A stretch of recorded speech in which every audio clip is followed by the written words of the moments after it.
Bien, lo que vamos a hacer en este video es que una vez que grafiquemos un vector, vamos a encontrar su magnitud, su dirección y su sentido. Estas son las fórmulas que vamos a utilizar para magnitud y dirección, y ahorita hablamos de su sentido. Entonces, lo primero que vamos a hacer es graficar el vector, que en este caso parte del punto A1, que está en el origen, 0,0, y llega al punto 2, que está en x4 y y-5. Entonces, lo que vamos a hacer primero es hacer esta gráfica.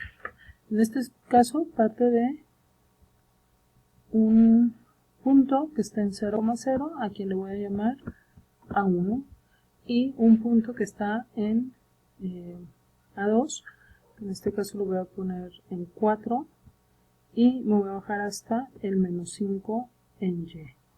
Entonces este vector tiene estas dos coordenadas, 0,0 y 4,-5. Voy a tener una línea, una flecha más bien, que va a salir del punto A1 y va a llegar al punto A2. Y bueno, este vector en rosa que estamos aquí graficando, pues es lo que vamos a conocer como nuestro vector A. Ahora, ahí está. Entonces, ahora lo que nosotros tenemos aquí es un vector que tiene un ángulo. Regularmente utilizamos este ángulo con la horizontal. Entonces este ángulo estaría denotado bien como θ, y si nos damos cuenta viene en sentido de las manecillas del reloj, así es que tendremos que partir de 360 hacia atrás, o en su defecto contar estos 270 más su complemento, que es esto. Cualquiera de los dos ángulos, pues como son complementarios, va a ser igual. Entonces lo primero que hacemos es sacar la magnitud del vector, y entonces decimos que la magnitud del vector A está dada por la raíz cuadrada de x2, que en este caso x2 está dado por 4, menos x1, que es 0, y esto lo elevamos al cuadrado. Y luego más la magnitud, perdón, el punto en y2, que sería menos 5, menos 0, que sería y1, y esto lo elevamos al cuadrado. De tal forma que la magnitud nos está dando la raíz cuadrada de 4 al cuadrado más o menos, porque aquí tenemos el 5 por más, se nos quedaría menos 5, perdón, aquí es al cuadrado, menos 5 al cuadrado. Pues como bien sabemos, cuando nosotros hacemos un signo al cuadrado o cualquier potencia par, se vuelve un número positivo. ¿Por qué? Porque multiplicamos en este caso menos por menos y nos va a dar más. Entonces aquí tenemos 4 al cuadrado, que son 16, y como decíamos menos por menos nos va a dar más 25. De tal manera que la magnitud de este vector va a ser la raíz cuadrada de 16 más 25, que nos va a dar 41. Nosotros podemos radicalizar esto, simplificar en radicales, o bien podemos poner el valor en decimal de la raíz, que sería 6.4. Entonces, con esto nosotros ya sabemos que este vector que hemos trazado aquí tiene una magnitud de 6.4 unidades. Ahora, para sacar este ángulo que tenemos aquí, lo que nosotros vamos a hacer es θ va a ser igual a tangente a la menos 1 de y2 menos y1, que dijimos que y2 menos y1 era menos 5, entonces aquí vamos a poner menos 5, y aquí mismo vimos que x2 menos x1 era 4. Entonces vamos a poner que la tangente de este vector, o la tangente a la menos 1, nos va a dar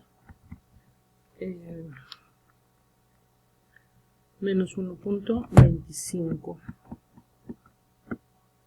Ahora sí aplicamos inversa tangente y esto nos da menos 51.34 grados. Eso significa menos 51.34 grados. Les decía, eso significa que estamos contando en el sentido de las manecillas del reloj, por lo tanto estamos contando este ángulo que viene por debajo de el eje de las X positivas. Si nosotros quisiéramos tener este ángulo en positivo, pues lo que tendríamos sería a los 360 grados de todo el cuadrante le restaríamos los 51.34 y lo que estaríamos encontrando sería ese ángulo que complementa al de 51.34. Al final de cuentas va a ser exactamente lo mismo. Y esto sería el ángulo desde el punto de partida hasta el punto de llegada de 308.62.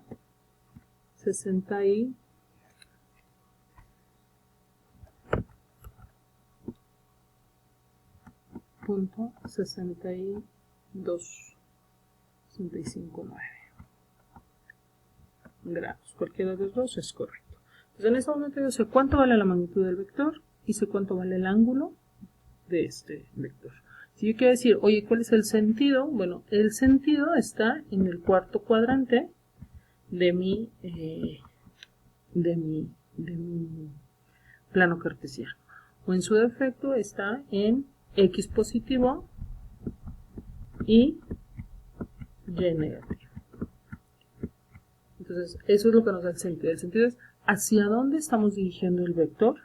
Si nosotros tuviéramos un ángulo positivo, pues estaremos trabajando hacia los positivos en X y probablemente los positivos en Y, o los negativos en X y los positivos en Y. Entonces, con eso nosotros podemos identificar los elementos de un vector, que serían la magnitud, su dirección y su sentido. Lo mismo va a pasar cuando tengamos un vector que tiene coordenadas tridimensionales, pues aquí en la magnitud le estaríamos añadiendo la sumatoria o la resta de las coordenadas en Z. Y cuando hablamos del ángulo tendremos que definir si el ángulo lo estamos haciendo con respecto a X, como en este caso, o si lo estaremos haciendo con respecto a Y, o si lo estaremos haciendo con respecto a Z. Y cuando fuera un vector que está fuera del origen, su inicio, pues lo que estaremos haciendo sería proyectar una línea paralela al eje de las X, paralela al eje de las Y obtener el ángulo que tiene. Espero que con esto quede más o menos entendido lo que es la magnitud, la dirección y el sentido de un ángulo para poder pasar a la siguiente actividad de gráficas tridimensionales.